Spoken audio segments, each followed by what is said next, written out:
ભાબર જૂનામાં બ્રહ્માણી માતાની ભવ્ય રમેણ યોજાઈ।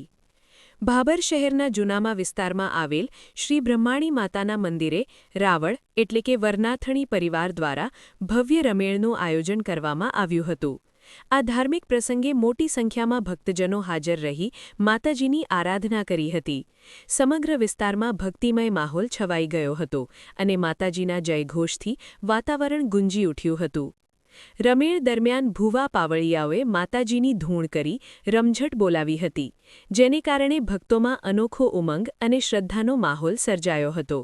ભક્તો દ્વારા માતાજીને નાળિયેર, ચૂંદડી અને ફૂલ અર્પણ કરી આશીર્વાદ પ્રાપ્ત કરવામાં આવ્યા હતા। રમેણમાં મહિલાઓ, યુવાનો અને વડીલો મોટી સંખ્યામાં જોડાયા હતા। આ પ્રસંગે રાવળ એટલે કે વરનાથણી પરિવાર દ્વારા ભોજન પ્રસાદનું પણ સુંદર આયોજન કરવામાં આવ્યું હતું। હાજર રહેલા ભક્તજનોને પ્રેમપૂર્વક પ્રસાદ પીરસવામાં આવ્યો હતો। સમગ્ર કાર્યક્રમ વ્યવસ્થિત રીતે યોજાયો હતો અને સેવાભાવી કાર્યકરો દ્વારા આયોજનમાં મહત્વપૂર્ણ સહકાર આપવામાં આવ્યો હતો। આ ભવ્ય રમેળને કારણે ભક્તોમાં આનંદ અને ઉત્સાહનો માહોલ જોવા મળ્યો હતો અને સૌએ માતાજીના આશીર્વાદ મેળવી ધન્યતા અનુભવી હતી। અહેવાલ સોમાભાઈ જે રાવળ, S1 ગુજરાતી ચેનલ, ભાબર, બનાસકાંઠા।